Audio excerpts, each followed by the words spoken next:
Hello everyone and welcome to Winter Moon, the all-encompassing gaming video channel. Every veteran gamer knows a board game's cover box, rather the art on the cover box, is arguably its biggest selling point. Designers and developers spend painstaking hours conceptualizing box art to ensure the best possible chance that you and I will pick up their box over the box of some other game. And in my opinion, the best boxes are the ones that go from picking it up to handing it to the cashier. And I'm not ashamed to admit that there has been some box art that has caused me to ignore all budgetary restrictions and just buy the game simply based on the box visuals. But rather than sit here and listen to me confess to any more nonsense, here are the top 5 board game cover boxes that have made me Insta-Buy. Oh, and don't forget to subscribe and hit that like button if you think I deserve it. Starting off at number 5 is Above and Below, illustrated by Ryan Lockett, who also happens to be the game designer and writer in this case.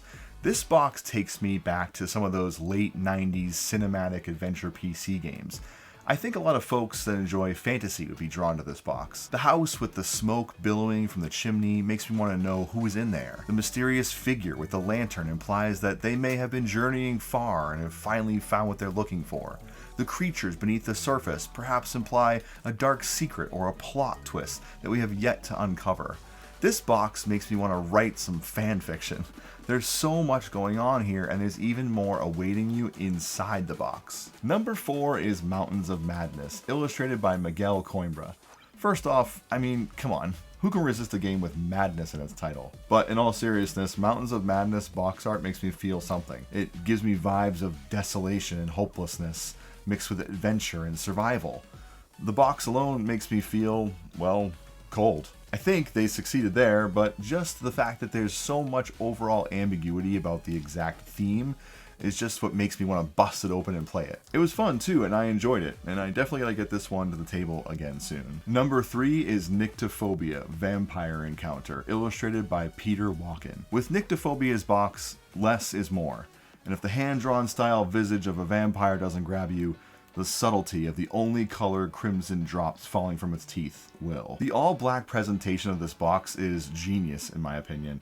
In fact, it makes you feel like you're looking at the still frame of a film noir. Even the back of the box leaves much to the imagination, with the haunting smiles of players or, vampires enjoying their run through the game, or perhaps being led to their doom. You don't see an ambitious game box like Nyctophobia every day.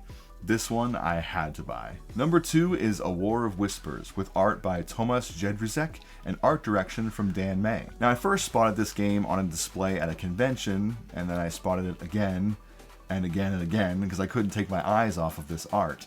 Now, I didn't need to know anything about this game, I just knew I needed to have it. I was sold by the ominous shadow figure overlooking the land, and A War of Whispers was just such an awesome title to headline this art. I recall one of the developers telling me that A War of Whispers was just one of many titles they had come up with for this game. I must say, I'm glad they went with that one. It inflicts so much curiosity and nuanced lore. I'm cheating a bit here, but I'll also mention that inside the box has some beautiful art that's just as captivating as its exterior shot. The game's a blast too if you enjoy area control with a bit of hidden identity mechanics. And finally, the number 1 game box in my collection that made me Insta-Buy is Obscurio, with art by Xavier Collette, M81 Studio, and the game's publisher, Libou. Now, I guess this one's probably a little bit of a white lie because I didn't Insta-Buy Obscurio, but I totally would have, but it was sold out, so I put it on my Insta Christmas list. Obscurio's box takes me into a beautiful, alluring world.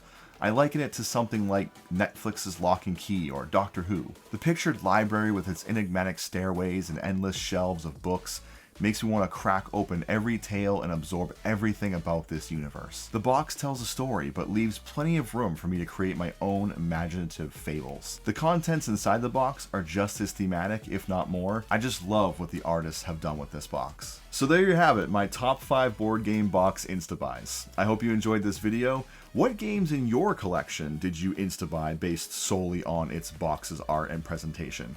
Let me know in the comments, and if you want more Winter Moon content, subscribing to this channel and liking this video helps me do that. You can find Wintermoon and pretty much any social media platform of your choice. We're on Twitter at Wintermoon Plays. We're also on Facebook and Instagram at Wintermoon Games. Yes, I shortened it to just Wintermoon for these videos. But I want to thank you all for watching and taking the time to comment and give me your feedback on this video. I really appreciate it, and I hope you enjoyed this, and I'll see you next time.